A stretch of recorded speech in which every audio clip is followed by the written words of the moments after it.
Hi and welcome back to another session of Family Phonics, Building Literacy Together. This week we'll be looking at narrative and vocabulary as our pre-reading skills. Before we begin, let's have our hello song. Hello everyone! We're going to sing our hello song together. Bonjour is hello in French.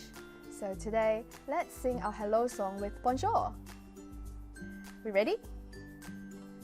Everybody say bonjour, say bonjour, say bonjour. Everybody say bonjour, let's have some fun. Everybody say bonjour, say bonjour, say bonjour. Everybody say bonjour, let's have some fun.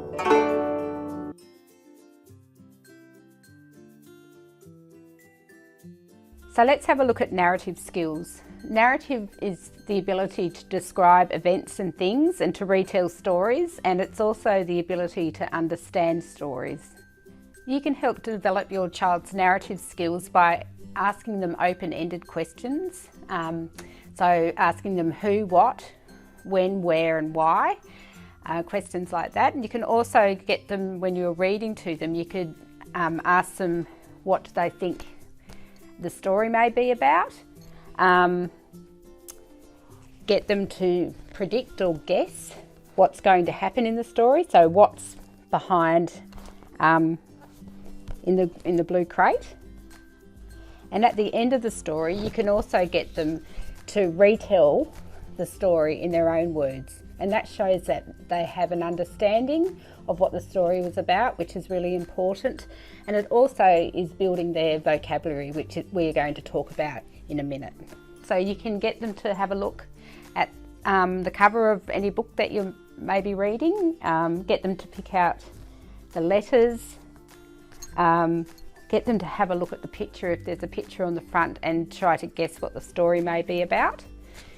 You can also get them to make up different endings for one of their favourite stories, so they already know what happens, so maybe encourage them to be creative and use their imagination and get them to make up a different ending for their favourite story.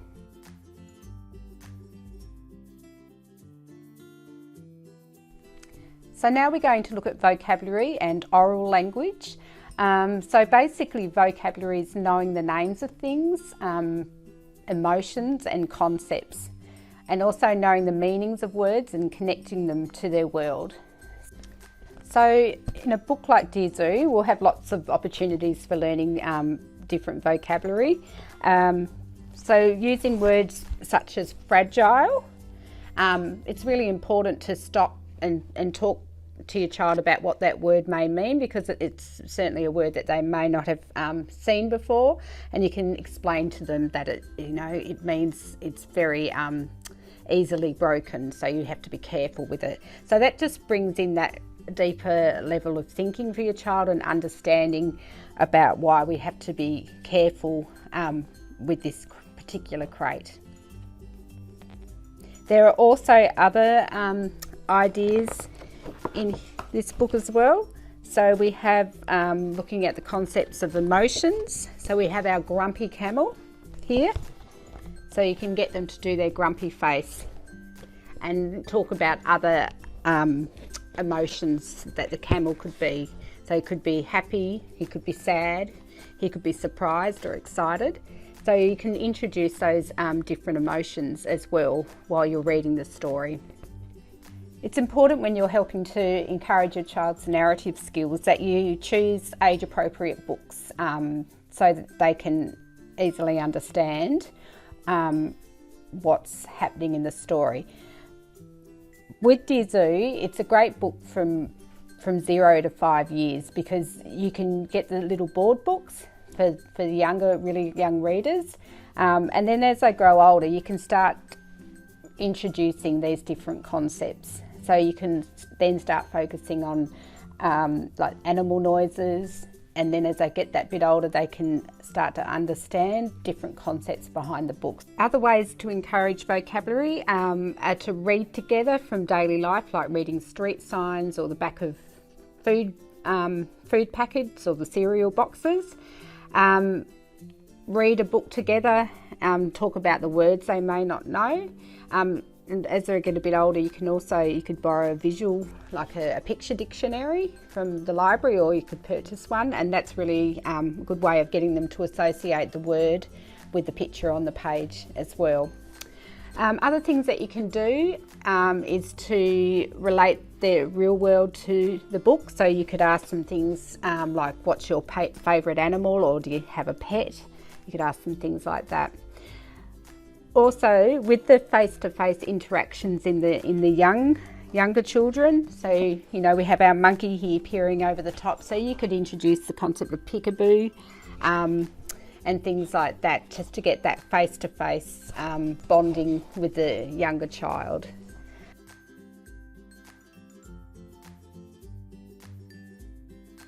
Another way that you can develop narrative skills is through story expansion and the use of props to help extend the story. So you can do this by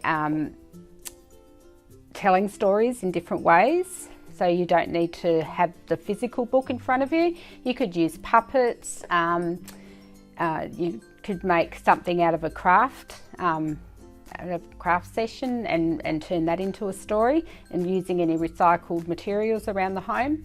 And you can get your child to play and talk aloud about what they are doing, and then encourage storytelling in that way. So now let's read a story together, The Very Hungry Caterpillar, to show how we can tell a story in a different way using these story props. The Very Hungry Caterpillar by Eric Carle. Can you see lots of different colours? In the light of the moon, a little egg lay on a leaf. Can you see the tiny little egg? And then the big round moon. One Sunday morning, the warm sun came up, and pop! Out of the egg came a tiny and very hungry caterpillar. What do you think he's going to do? What do you do when you're hungry? He started to look for some food. On Monday, he ate through one nice juicy red apple. Yum, yum, yum, yum, yum. On Tuesday, he ate through 2 pears. 1, 2. On Wednesday, he ate through 3 plums. 1, 2, 3. On Thursday, he ate through 4 yummy strawberries. 1, 2, 3, 4. On Friday, he ate through 5 juicy oranges. 1, 2, 3, 4, 5. But guess what? He was still hungry. On Saturday, he ate through 1 piece of chocolate cake, 1 ice cream cone, 1 pickle, 1 slice of Swiss cheese, 1 slice of salami, 1 lollipop, 1 piece of cherry pie, 1 sausage, 1 cupcake, and 1 wet slice of watermelon. Ooh. After that, he had a stomachache. Would you have a stomachache after eating all that food? The next day was Sunday again. The caterpillar ate through 1 nice juicy green leaf. Yum, yum, yum, yum, yum. And after that, he felt much better. Now he wasn't hungry anymore, and he wasn't tiny anymore. He was a big fat caterpillar. See how much he's grown? He built a small house around himself called a cocoon. Can you see the cocoon? You might have seen some cocoons growing in your garden. He stayed inside for more than 2 weeks. Then he nibbled a hole in the cocoon, pushed his way out, and he was a beautiful butterfly. And there he is, coming out of his cocoon. The butterfly. So I hope you enjoyed the story of the Very Hungry Caterpillar. You may have noticed there are some great themes that you can help your child learn as well while they're enjoying the story. So we had ideas such as days of the week, counting, healthy eating with the different fruits. We also had the life cycle of a butterfly and colours, just to name a few. So keep that in mind, even though the book just seems like a very simple book. By looking at the pictures and the words, you'll find that you can pick out a lot of different learning opportunities with your child, and also let your child pick out those ideas as well. It'll be amazing what they come up with.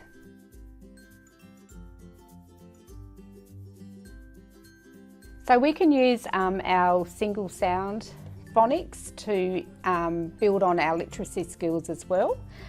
So with our narrative skills, what we can do, you probably may have a tray lying around home, or your fridge, and get some fridge magnets. So a lot of these are available quite cheaply, and you can pick out the letters. So we've picked out some of our single sounds that we've been using, but you can sit down with your child and get them to pick words out of the different letters. So we could say you can find the word sat or pin.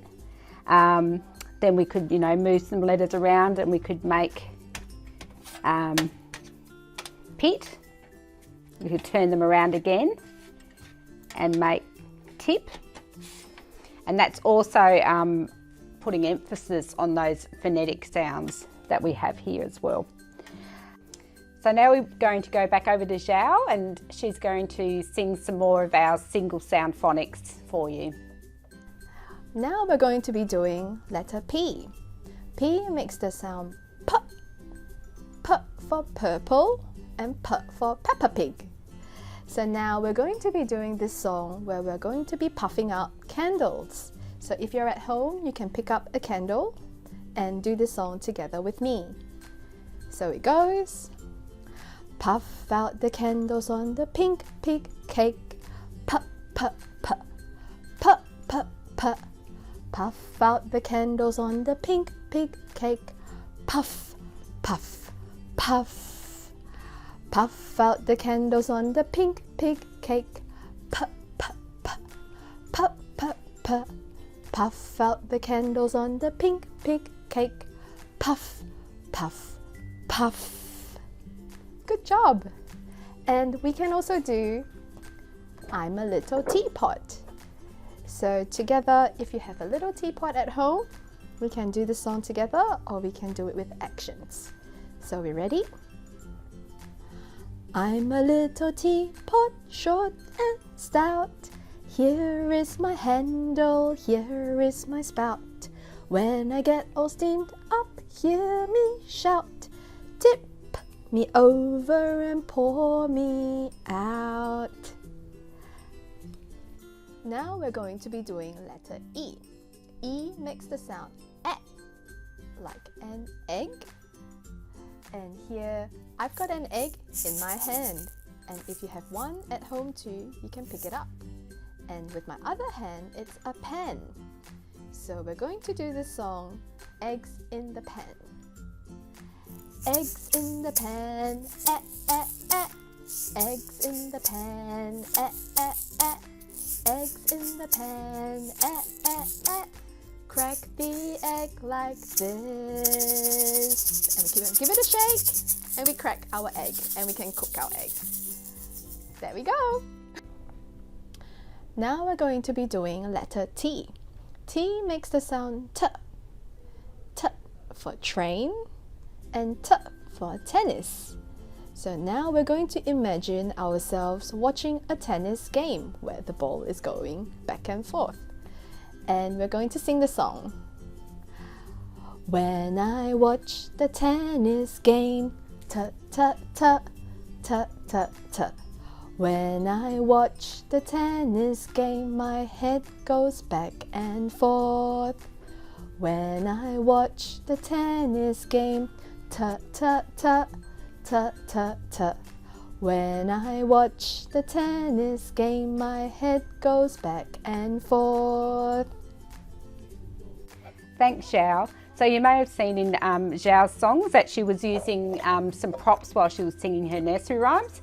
So you may have like an old teapot or a toy teapot, so you can encourage your child to use these things while they're playing to do a bit of role play while they're singing the songs.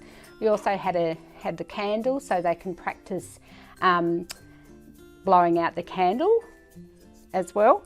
And also you may have some like toy cars or trucks that your child likes playing with, so you could get them to tip the truck and emphasise those phonetic sounds while they're playing. So thank you for joining us for this week's Family Phonics session, and we look forward to seeing you for our final one next week.